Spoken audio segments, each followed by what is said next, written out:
Good morning. I saw a comment from Opalina who was asking for productivity tips that work, as I recently did a video about productivity tips that I hate and don't work for me. And I talked a little bit about in that video ones that I find helpful, but I didn't do a big deep dive on them. So today I guess I'll do that. I'll talk about some things that have helped me and maybe they'll help you, hopefully. Productivity is a curse and a blessing, isn't it? It gets our comics done, but boy, is it difficult. So here we go. Here are the productivity tips that work for me. Now, I am an individual with ADHD. I find my executive function does not function very well. I am on medication, so I do find that very helpful, but obviously there are still issues that I have with getting work done, especially starting work. That can be the biggest hurdle for me. Staying focused on a task, especially when it's one that I don't find engaging, can be really, really tough. And from the sounds of the comments on my last video about productivity tips, a lot of you also have ADHD or similar neurodivergent brains, and this stuff is all difficult. So I think no matter what I talk about here, be good to yourself. Be really nice to yourself, because if you're having trouble, you're having trouble, and you gotta be your friend and give yourself a hug and say, it's okay, we all have trouble sometimes. But anyways, let's get into these tips. The first one that I really love is Pomodoro timers. I also call these tomato timers. We just, me and a group of my friends who are all part of like a writing group, we used to call them tomato time, and it kind of stuck. But Pomodoro just means tomato, because the person who invented it used like a little tomato-shaped kitchen timer when he was blocking out his time. But anyways, so yeah, Pomodoro timers, the key idea is to set a 25-minute timer and work through that 25 minutes, and then set a 5-minute timer when that is done and take a break for 5 minutes. And you're supposed to do like a group of 4 of these to make it like a full Pomodoro. And that's like 2 hours of work, right? I find this really helpful because 25 minutes is enough time to focus and get some progress done, but it's not so long that like my brain rejects it. Or like, I can get into the focus, and it's not so short that like I feel like I'm being interrupted and it messes up my flow. But it's also enough time that I can like actually, it's enough time where it doesn't feel like a lot. It's like, okay, I can sit down for 25 minutes and do something. That doesn't take up my whole day. And as someone with ADHD, I find estimating time is really difficult. If a task is really difficult or upsetting, or it's something I don't want to do, it feels like it takes more time than it does. And things that are enjoyable, engaging, and fun, they seem like they take less time than they actually do. So having a timer where I set out a specific block of time is really helpful. So then even if I don't really want to do something, it's only 25 minutes, I can do that, and then I get a break. Sometimes when I'm really not wanting to do my work, and if, sitting down and getting my stuff done really feels like pulling teeth, sometimes I'll do like smaller timers. So often I'll do like a 15-minute work session and then do a 10-minute break, so that it's like I'm basically getting as much break as I am getting work done. And 15 minutes is, again, it's enough time to like get into the flow of things, but not so long that it feels like it's taking forever, and I can dedicate 15 minutes. So I find that really helpful. And another one that Bones and I will do if things are really feeling difficult, or we're really engaged with something fun like a video game, Bones and I will often just play games together, and we'll get really engaged and kind of lose a day playing games. So we're like, okay, how about we'll do 25 minutes working on our comic, and then 25 minutes playing our game, and then we'll go back and forth through the day and do that, so that we actually get some work done. So those are some ways to like modify it. Hopefully that will help if you don't like it. I did see that someone in the comments of my last productivity tips video said they hated Pomodoros because it did feel like when you're really focused and the timer goes off, it just interrupts you, and I totally understand that. I think if you get to that point, turn it off. Just don't worry about it. Just get into the flow of things. Maybe set like a 2-hour timer so that you're not sitting for so long that you hurt your back or something. But obviously, if you're in the flow state and you're getting your comics done, that's all we want, isn't it? So keep it up. But that was interesting. I usually see people that love this, so it was cool seeing someone who doesn't love it. And if you're in that same spot, let me know why. I'm curious. Maybe you have modifications to it that would make it even better. My next tip is the 2-minute rule. So it's like an even more extreme version of the Pomodoro timer. The 2-minute rule is where if you really don't want to do something, this one is great for like when my executive function does not want to function and starting a task is really hard. The 2-minute rule means that you pick your task, you set a 2-minute timer, and you only have to work on that thing until the 2-minute timer is done. So it's like stupid easy to do. And like I said in my last productivity tips video, like I'm dumb. I always fall for this trick. And I'll start working on it for 2 minutes and then I'll be like, well, the 2-minute timer's up, but I could finish this. It'll probably only take another 10 minutes, so I guess I'll finish it. And I always go past the 2-minute timer. I'm a fool. I'm gullible. But I find that really helpful. And I wouldn't recommend that for like sitting down to work on your comics, unless maybe you have a really busy day and you're like, I don't have time to work on comics. You could set a 2-minute timer and then you still worked on it, which is great. But I find it's really helpful for like little things, like I need to send an email off to someone and I've been putting it off because it's boring.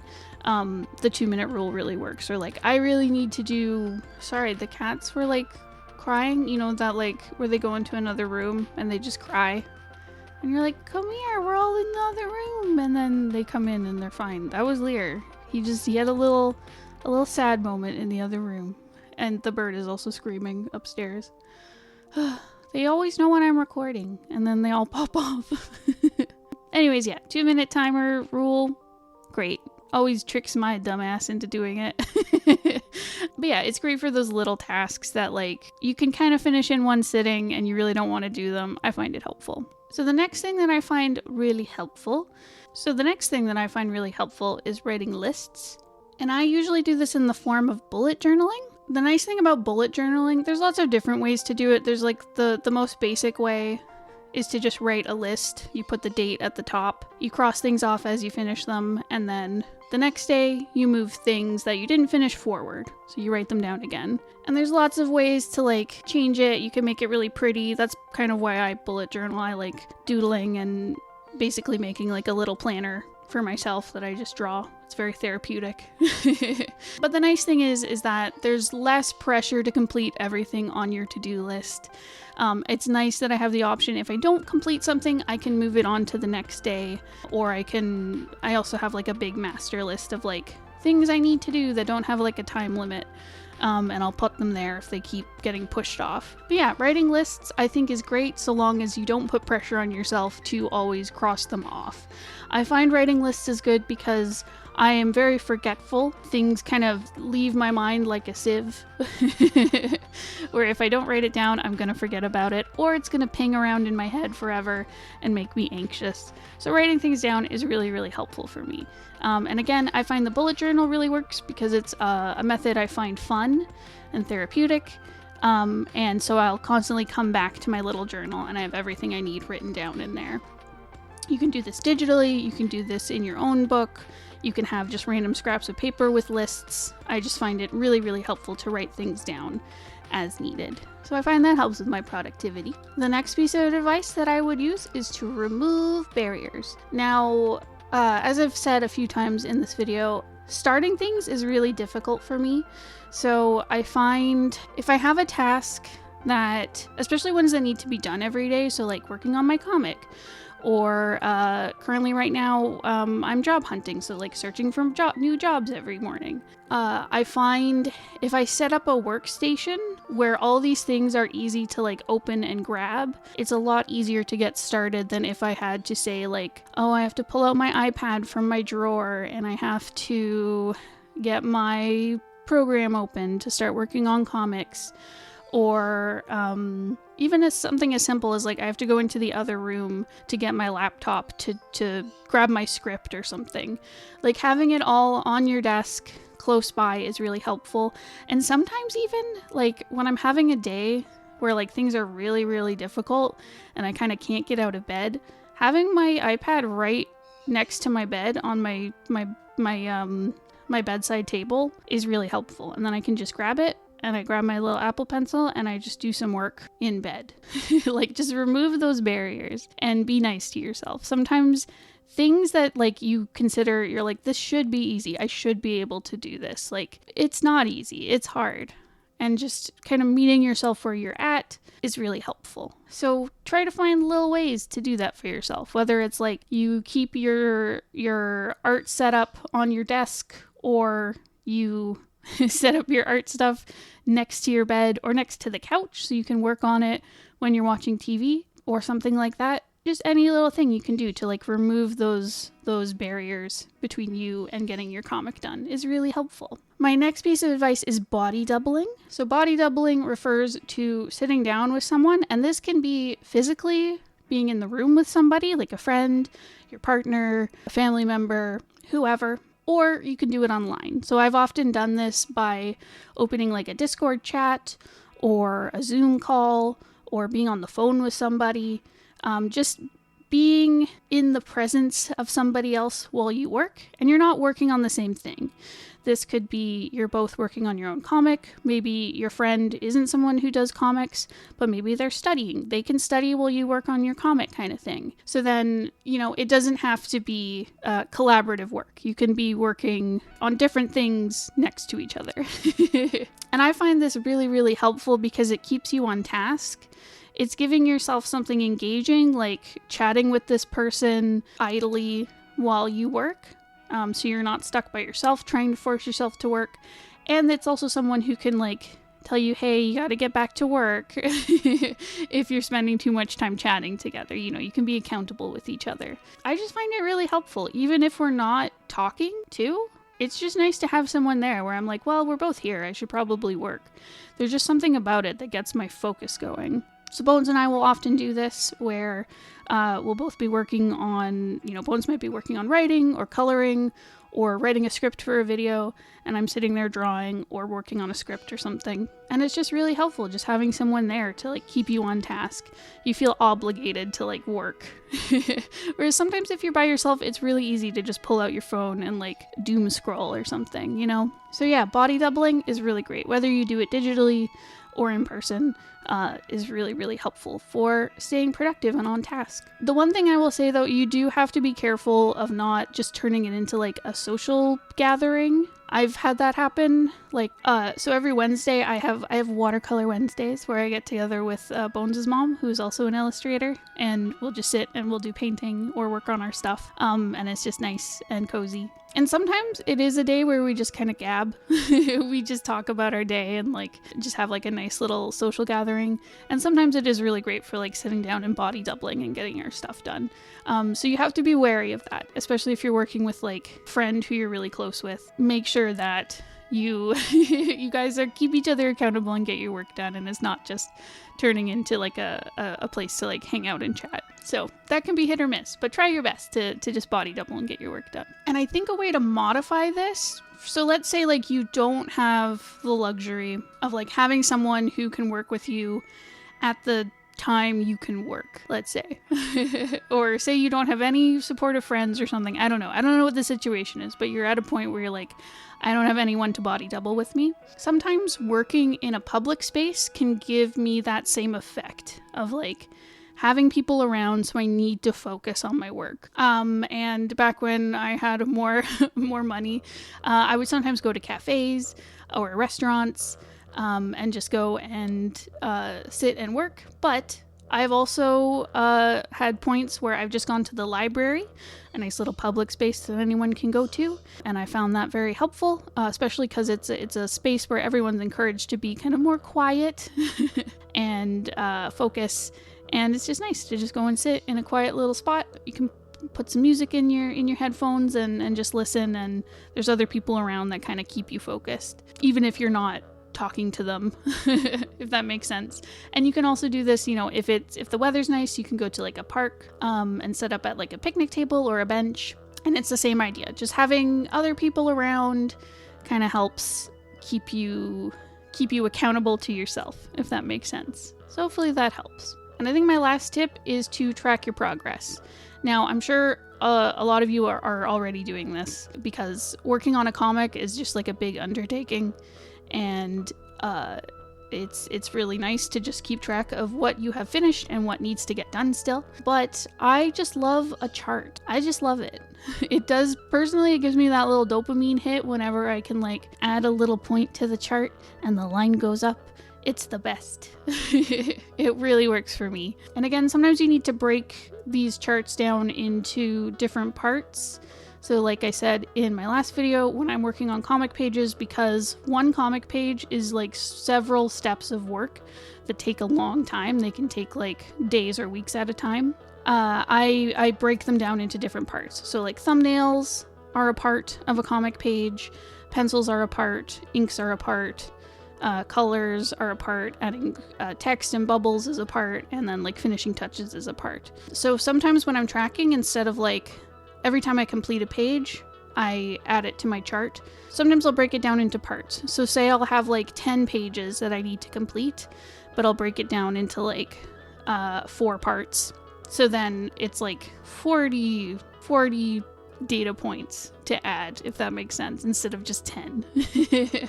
So like at the end, the chart will be like, I'll hit my goal if I hit the 40 parts. But it's actually 10 pages. So that could be a way to track your progress, where it's a little more motivating than completing a page and then you get a check mark kind of thing. And there's lots of ways to track this. I personally use TrackBear. I used to use the NaNoWriMo forums, or the NaNoWriMo site, where I would use it to like track pages and stuff, but I don't really like using that site anymore for various reasons, but a lot of it is functionality. It doesn't work very well anymore. But TrackBear popped up recently. It is a very small app, and you can use it to track pages. You can track time spent working on your stuff. You can track words written. There's lots of ways to use it, but it's very simple to use, and it's really fun. And I like TrackBear a lot, and I would recommend using it. But I use it to just track my comic pages. But you can also use a spreadsheet, like just an Excel spreadsheet or a Google Sheets spreadsheet, and make your own chart. You can use it to like color in cells whenever you finish a page. You can use it to like create an actual chart that will go up as you input numbers. That one's really versatile. And I have worked with people who use it to like keep notes on things, because that's really helpful for when they're tracking, so that it's like, here's what I've completed on it, here's what needs to be done, so it's not just a check mark that they're looking at. There's lots of ways to track, and I just recommend it because it keeps you focused and motivated. Okay, I said that was my last one, but I think my actual last one is to just be really compassionate to yourself. Productivity, again, it is a curse and a blessing, because it does allow you to get your comics done. But I think in our society that we live in, there's a lot of value placed on being productive, and it can be almost shameful if you're not being productive, if you're just taking a break and resting, or if you're having mental health struggles. I think there's a lot of pressure to like, well, tough it out and keep working and be productive. So if you are in a spot where things are really painful and you're having a day where you're like, I just can't focus, starting things is really, really difficult, I think it's important to know that there might be something else going on with you. You might be, not focusing might be like a symptom of like a greater issue that's going on in your life. So sometimes when you can't be productive, I think it's important to just sit and reflect and wonder why. This happens to me from time to time, where it's like, I can't focus because I'm just really stressed about something else that's going on, and I just need to have a little cry, or I need to go talk to someone and get rid of that like mental block that's kind of happening. And for me, it happens just because like I'm very anxious. It could be just something external, like, there's a lot of bad stuff happening in the world right now, and it can just be really taxing on you. So just be kind to yourself and take breaks when you need to. Sometimes the best thing you can do to be productive is to just rest, do something fun, maybe take a distraction time to just like reset, play some games, read a book, go for a walk, and just be nice to yourself. Speak to yourself like you would to a dear friend, and You know, you wouldn't berate your dear friend for not getting enough comic pages done, so don't berate yourself either. You know, we're all going through a tough time, and productivity isn't always everything. Now, I know I'm always encouraging you guys to like finish your comic pages because it is important. It like, you know, art does feed the soul and everything. So be productive when you can, take a rest when you can't, and be good to yourselves. Okay, that's it. That's all I got. Does anyone have any questions? Are there things about comics you're wondering about? It doesn't have to be about productivity tips. Just let me know your thoughts about comics and art, and I will happily answer some of these questions because I am trying to put out daily videos. So I do need things to talk about, and I want to talk about things that you guys would find helpful. So let me know. All right. Thank you for listening to me. I hope this was helpful. Goodbye. Mwah, mwah, mwah, mwah. Mwah.